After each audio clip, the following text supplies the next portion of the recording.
केंद्र सरकार ने अपने सभी अधिकारियों और कर्मचारियों को त्योहारों के मौके पर 10,000 रुपए का ब्याज मुक्त अग्रिम देने का फैसला किया। उपभोक्ता खर्च बढ़ाकर अर्थव्यवस्था में मांग बढ़ाने की योजना के तहत सरकार ने ये कदम उठाया है।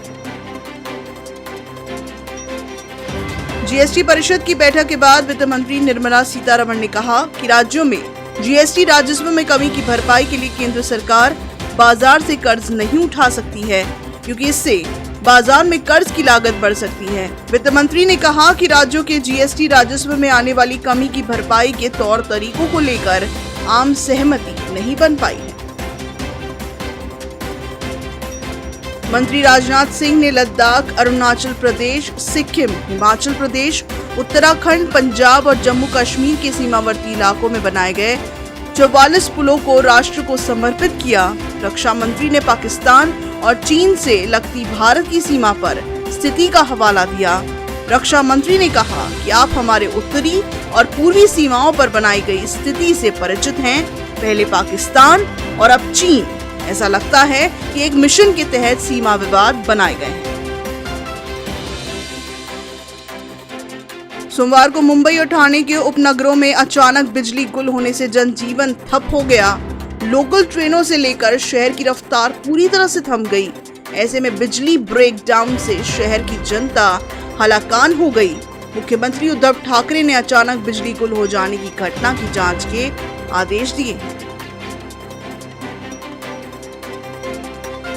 राज्य में युवा, महिलाओं और लड़कियों के साथ अन्याय, अत्याचार की घटनाएं हो रही हैं। इन घटनाओं के आरोपियों के खिलाफ सरकार को तत्काल कार्रवाई करनी चाहिए। हालांकि सरकार इस बारे में कुछ करती नहीं दिखाई दे रही। बीजेपी के प्रदेशाध्यक्ष चंद्रकांत पाटिल ने कहा कि उद्धव ठाकरे जागो, तुम अंधे बहरे हो और सत्ता का कोई मतलब नहीं। नागपुर विश्वविद्यालय द्वारा ली जा रही अंतिम वर्ष की ऑनलाइन परीक्षा पहले दिन से परेशानी का कारण बनी हुई है। शुरुआत के 2 दिनों तक छात्रों को दिक्कतों का सामना करना पड़ा। आखिरकार विश्वविद्यालय ने शुक्रवार को लिए सभी विषयों के पेपर स्थगित कर दिए थे। शनिवार को व्यवस्था ठीक थी, लेकिन सोमवार को फिर एक बार स्थिति बिगड़ गई। इंजीनियरिंग के छात्रों ने प्रश्न पत्र सबमिट ही नहीं हुए। उत्तर करीब 3 घंटे बाद सबमिट हुए। धम्मचक्र प्रवर्तन दिन में लाखों की संख्या में भाविक दीक्षाभूमि दर्शन के लिए आते हैं, लेकिन इस वर्ष कोरोना महामारी को देखते हुए धार्मिक स्थलों पर लगाई गई बंदी के नियम को पालन करना आवश्यक है। इस संदर्भ में बंबई उच्च न्यायालय में दाखिल याचिका पर न्यायालय के निर्णयानुसार कार्यक्रम आयोजित किए जाएंगे। कोविड के चलते धम्मचक्र प्रवर्तन दिन कार्यक्रम आयोजित नहीं करने का निर्णय स्मारक समिति ने 25 सितंबर को लिया था।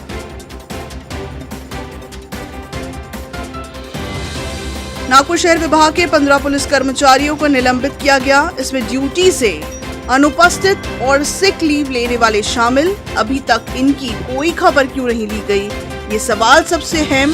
बहरहाल पता चलते ही पुलिस आयुक्त अमितेश कुमार ने 10 अक्टूबर को इनके रिकॉर्ड मंगवाए और निलंबित करने का आदेश दिया। नागपुर पुलिस विभाग ने पहली बार एक साथ 15 कर्मचारियों को निलंबित किया गया है।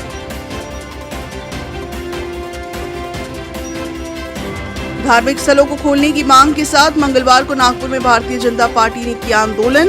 धार्मिक स्थलों के बाहर प्रदर्शन कर मंदिर सहित सभी धर्म के धार्मिक स्थल जल्द खोलने की मांग।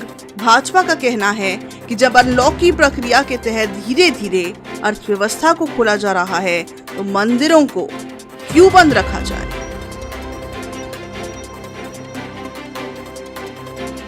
अक्टूबर शुरू होने के साथ ही नागपुर जिले में कोविड संक्रमण के नए मामले कम हुए, जबकि स्वस्थ होने वालों की रफ्तार बढ़ी।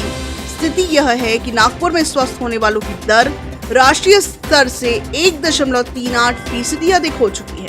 नागपुर जिले में सोमवार को स्वस्थ होने वालों की दर 87.74% पर पहुंच गई, जबकि राष्ट्रीय स्तर पर स्वस्थ होने वालों की दर 86.36% है।